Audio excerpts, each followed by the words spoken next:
10 ஆண்டுகளுக்கு பிறகு நடக்கும் ஜம்மு காஷ்மீர் சட்டமன்ற தேர்தலில் முதல் கட்ட வாக்குப்பதிவு நிறைவடைந்திருக்கிறது. 2ஆம் கட்டம் நாளை மறுநாளும் 3ஆம் கட்டம் அக்டோபர் 1 அன்றும் நடத்தப்பட்டு அக்டோபர் 8 அன்று ஹரியானா சட்டமன்ற தேர்தல் முடிவுகளுடன் ஜம்மு காஷ்மீரின் முடிவுகளும் வெளியாகும் என்று அறிவித்திருக்கிறது தேர்தல் ஆணையம். 2ஆம் கட்ட தேர்தலில் மொத்தம் 26 தொகுதிகளுக்கு தேர்தல் நடக்கிறது. ஜம்மு காஷ்மீரின் முக்கிய கட்சிகளின் தலைவர்கள் போட்டியிடும் தொகுதிகளில் 2ஆம் கட்டத்தில் தான் வாக்குப்பதிவு நடக்கிறது என்பதால் எதிர்பார்ப்பு அதிகமாகி இருக்கிறது. ஜம்மு காஷ்மீர் முன்னாள் முதல்வர் ஒமர் அப்துல்லா மீண்டும் ஜம்மு காஷ்மீருக்கு மாநில அந்தஸ்து வழங்கும் வரை சட்டமன்ற தேர்தலில் போட்டியிட மாட்டேன் என்ற தன் சபதத்தையும் மீறி இந்த தேர்தலில் போட்டியிடுகிறார். காந்தர்பால், பட்காம் என்று 2 தொகுதிகளில் களமிறங்கியிருக்கிறார் ஓமர். நடந்து முடிந்த மக்களவைத் தேர்தலில் காஷ்மீர் பள்ளத்தாக்கு பகுதிக்குட்பட்ட பாராமுல்லா தொகுதியில் போட்டியிட்டு 2 லட்சத்துக்கும் மேலான வாக்கு வித்தியாசத்தில் தோல்வியை சந்தித்திருந்தார் ஒமர் அப்துல்லா. இதனால் சட்டமன்ற தேர்தலில் எந்த ஒரு ரிஸ்கும் எடுக்கக்கூடாது என்பதற்காக தான் 2 தொகுதிகளில் போட்டியிடுகிறார் என்று கூறப்படுகிறது.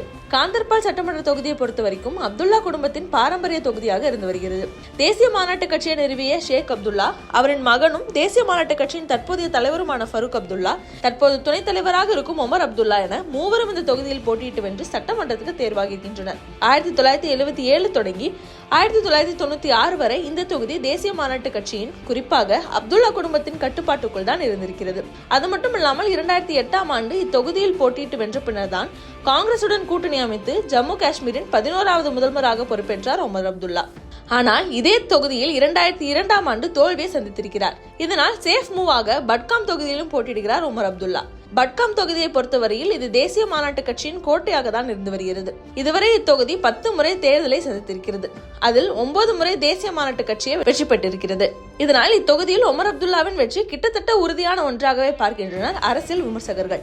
அடுத்ததாக பாஜக தலைவர் ரவீந்தர் ரெய்னா 2018ஆம் ஆண்டு தொடங்கி ஜம்மு காஷ்மீர் பாஜகவின் மாநில தலைவராக இருக்கிறார். ரஜௌரி மாவட்டத்துக்குட்பட்ட நௌஷரா தொகுதியில் போட்டியிடுகிறார் ரவீந்தர் ரெய்னா.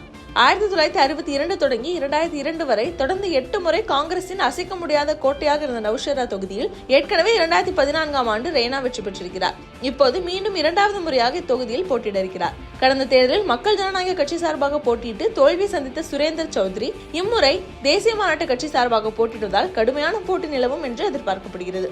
காங்கிரசின் மாநில தலைவர் தரீக் ஹமீத் கர்ரா ஜம்மு காஷ்மீருக்கான சட்டமன்ற தேர்தல் அறிவிக்கப்பட்ட சில மணி நேரங்களில் காங்கிரசின் மாநில தலைவராக பொறுப்பு கொடுக்கப்பட்டவர் தரீக் ஹமீத் கர்ரா. 1999ஆம் ஆண்டு முஃப்தி முகமது சயீத் மக்கள் ஜனநாயக கட்சியை தொடங்கிய போது அவருடன் இருந்தவர் தேர்தல் அரசியலில் வென்று காட்ட முடியாமல் திணறினார். 2002, 2008 என்று தொடர் சட்டமன்ற தேர்தல்களை சந்தித்தவருக்கு 2014 மக்களவைத் தேர்தலில் லக்கடித்தது.